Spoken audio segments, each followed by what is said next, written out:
আমি সুকান্ত, আজ আমি তোমাদের রায়মার্টিন প্রশ্নবিচিত্র থেকে নবম শ্রেণীর ইতিহাসের 5 নাম্বার মডেল সেটটি সলভ করে দেখাবো। First unit test 5 number model set. তো চলো শুরু করা যাক। দেখো, 1 নাম্বার, কোড নেপোলিয়ন রচনা করেন কতজন? দেখো 4 জন। 2 নাম্বার দেখো, আমার ইচ্ছায় আইন, উক্তিটি কার? ষোড়শ লুইয়ের। 3 নাম্বার দেখো, নীল নদের যুদ্ধ হয়েছিল 1798 সালে। 4 নাম্বার দেখো, ফ্রান্সের শ্রম কর বা বেগার খাটাকে বলা হতো করভি। তারপরে দেখো 5 নাম্বার, চতুর্থ শক্তিজোট গঠিত হয়েছিল, এটা হবে ডি নাম্বার, 1813 সালে। আচ্ছা, তারপরে দেখো, স্টেটস জেনারেলের অধিবেশনের আহ্বান করেন, এটা হবে ষোড়শ লুই। তারপরে দেখো 7 নাম্বার, নেপোলিয়ন ছিলেন জ্যাকোবিনপন্থী। আচ্ছা, তারপরে দেখো 8 নাম্বার, ফরাসি বিপ্লবের জনক বলা হয় প্রখ্যাত দার্শনিক রুশোকে। তারপরে 9 নাম্বার দেখো, কাঁদিদ গ্রন্থটি রচনা করেন ভলতেয়ার। তারপরে দেখো 10 নাম্বার, ফিজিওক্র্যাট ছিলেন এক শ্রেণীর অর্থনীতিবিদ। তারপরে দেখো, বাস্তিল দুর্গের পতন হয় 1789 সালের 14 জুলাই। তারপরে দেখো 2-1 নাম্বার, নারী অধিকার গ্রন্থটি কে রচনা করেন? উত্তর হবে দেখো, মেরি উলস্টন ক্রাফট। ময়কার রয়সী, মেরি উলস্টন, হস্যু ল, দন্ত শয়টয়কার দন্ত ন, ক্রাফট কয়রাফলা আকার ফ ট। আর তারপরে দেখো 2 নম্বর, ওয়াটারলুর যুদ্ধের পর নেপোলিয়ন কোন দ্বীপে নির্বাসিত হন? সেন্ট হেলেনা দ্বীপে। তারপরে দেখো 3 নম্বর, কোন রুশ সেনাপতির হাতে নেপোলিয়ন পরাজিত হন? Duke of Wellington. তারপরে দেখো, দ্য পার্সিয়ান লেটার্স গ্রন্থটি কার লেখা? উত্তর হবে মন্তেস্কু। তারপরে দেখো 5 নাম্বার, অ্যামিয়েন্সের সন্ধি কত খ্রিস্টাব্দে হয়েছিল? 1802 সালে। 6 নাম্বার, অবাধ বাণিজ্য নীতি কি?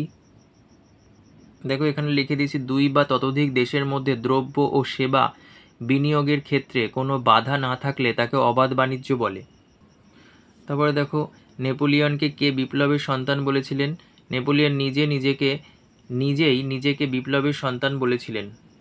তারপরে দেখো 3-1, কত খ্রিস্টাব্দে কে সর্বপ্রথম আসিয়ারিজম কথাটি ব্যবহার করেন? 53 পেজের 19 নাম্বার কোশ্চেন, এখান থেকে এই পর্যন্ত দেখো।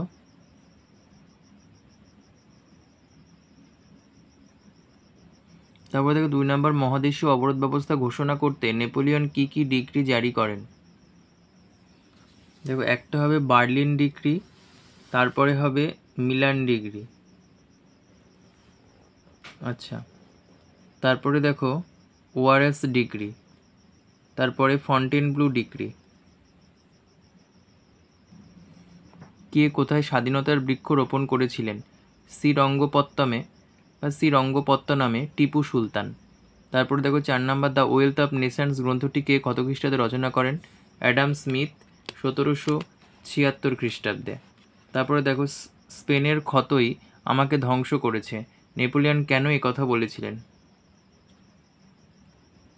Page number 101, 64।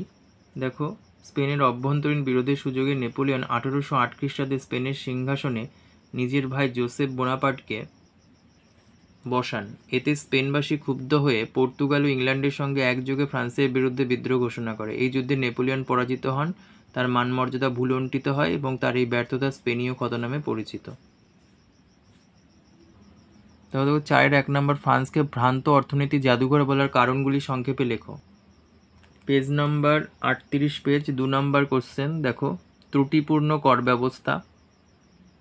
তারপরে দেখো, সরকারের বেহিসাবি অর্থব্যয়, যুদ্ধনীতির অযৌক্তিকতা, রাজকোষের সংকট। তারপরে দেখো, অর্থনৈতিক সংকট। এই পর্যন্ত। তারপরে দেখো 2 নাম্বার, টিকা লেখো ওয়াটারলুর যুদ্ধ।